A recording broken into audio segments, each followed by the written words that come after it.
All right, let's take a look then at the month of June. As this month we're commemorating Youth Month, we continue to highlight challenges that are faced by today's youth. When I'm joined by Director of Higher Education HIV/AIDS Program, Prof. Ramneek Ahluwalia. Prof, it's always a pleasure to see you. Thanks so very much for joining us here on SABC News.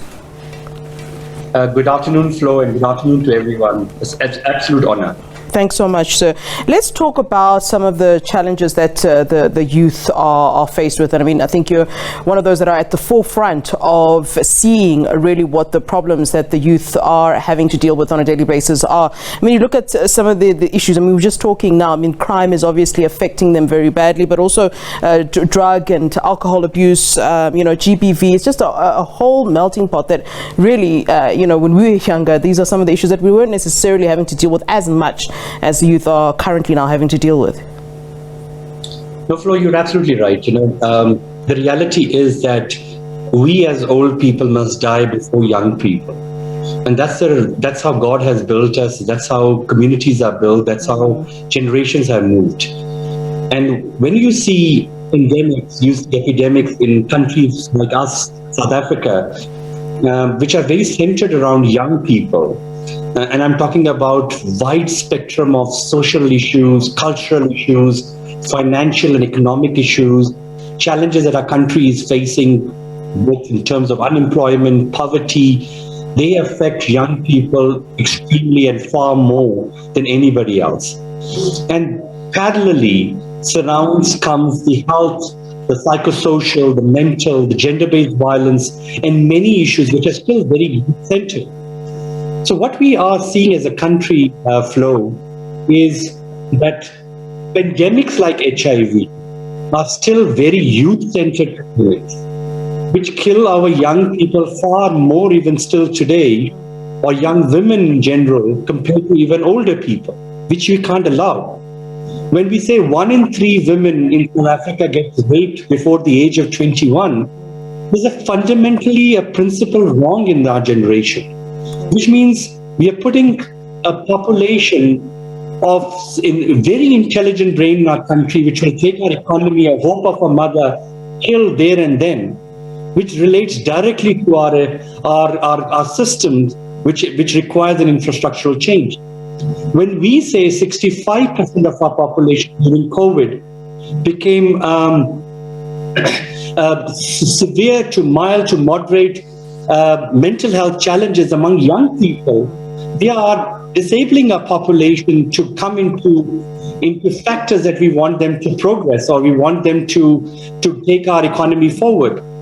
When we are talking that 65% of GBV is preceded by drugs and alcohol, and we are the highest in the world in South Africa, with pandemics like drugs and alcohol and putting a huge emphasis into our youth, really challenged.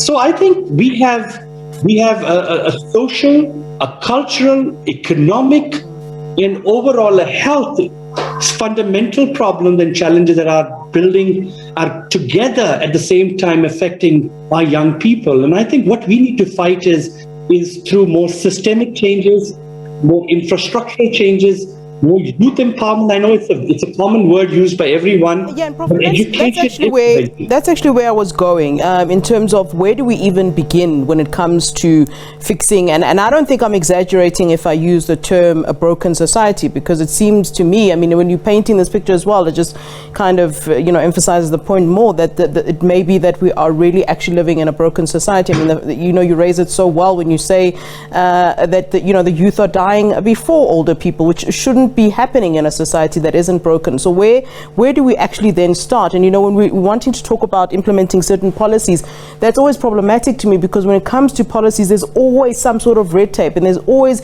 a long procedure in doing so. So where do we begin? Because we can't live like this. So where do we begin in addressing what I believe is a broken society? So I fully agree with you. First of all, we are a young country. We're just 27 years old. We've inherited a difficult past. Most of us as generation will relate to being single mothers raised, abusive families. We come to a generation which is, and reality is, we've got two South Africa in the same South Africa. we have a very poor South Africa living in the same South Africa. And I think when you have an unequal society, we have social challenges, we have broken systems, and that's what we have inherited and we're living with it. But doesn't mean that should put us back. We also should be proud of our diversity. We should also be proud of our other factors. And what we need at this moment is a collective information, a role of a parent, a role of government, role of a civil society, role of private sector, role of us as in humans. And it has to start everyone together in building the next generation, which is, can a next generation of youth be a parent? Can this generation that's coming out develop a parent together, and civic education comes priority at this moment, building a good citizenship. So I think it starts from schools, from primary education, starts from parents, it starts from tertiary education. This naive age group of adulthood, when they're transitioning from adolescence, it's a very sensitive age. Peer influence, drugs and alcohol, coming out from families where they've seen abusive relationship and how they can be molded to transform into a family structure, into a citizen, will require efforts, and require effort through our education system. Education is empowerment. Education is prevention. Giving civic education is critical. Giving health education, fighting stigmas of GBV through education, or fighting stigmas of mental health through empowerment, peer-to-peer, peer education, peer dialogue. This is what we have learned, we have built, and we need to now work together, not a one-body responsibility.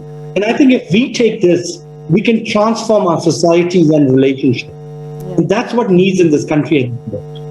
Prof, you spoke about the pandemic, and that threw a lot of us, of course, and no doubt more so the youth whose schooling was affected. And I'm talking about it because you're talking about education. Let's also talk about how this pandemic, how COVID-19 really affected some of, perhaps we were making certain gains somewhere, and how that really took us a couple of steps backwards, many in fact steps backwards. Is it something that we're able to recover from very quickly? I mean, we still remember the fact that we are still in the pandemic, but is this something that we can get out of and recover? I agree with you. COVID-19 has probably got us back, if not 2 years, as far as even 5 to 10 years, back into what the work was happening in building our youth, building our young empowerment, creating employments. Recession is right at our doorstep. The economy has shrunk down. It's affecting everyone. People lost jobs. There was different forms of challenges in academia where students were forced to work from home. You can't take away the real essence of schooling and post-school education training, which has happened in face-to-face, which was built on face-to-face. Skills cannot be built at home. Plumbing, I as a doctor cannot build myself as a doctor till I don't go to the hospital and learn from a patient. So practical learning has deeply affected psychosocial well-being. We've seen crime increasing, unemployment is leading to far more challenges along with poverty, in creating mental health challenges. Gender-based violence is on a massive rise at this moment. So obviously these are the existing pandemics. GBV is a major pandemic. Mental health was an existing pandemic. HIV remained a major pandemic, and it all started growing silently and more while the emphasis kept on to be COVID-19. So we have a 360 review on to what has affected on our COVID-19. And to every listener today, I'm going to promote a number, 0800 363636, toll-free crisis helpline. Pick up a phone, you'll find psychologists, social worker, counselors, 24 hours, whether it's 2 o'clock, 3 o'clock. Yeah. We undermine sometimes how much can this provide a life-saving opportunity, and maybe this is a start to a new building of a human system that we are losing, and there are many people who are suffering at this moment. It's a reality. Our study shows 65% of our students at this moment in the post-school education alone who are suffering with mild to moderate anxiety and depressions due to all the parameters that are surrounding the young people. So youth challenges are real. We have to embrace them. We should be absolutely understanding that this exists, and we need to fight it very collectively with our young people together. Prof, always a pleasure to see you, and thanks so very much for your input and your suggestions. We appreciate it very much here on SABC News, sir.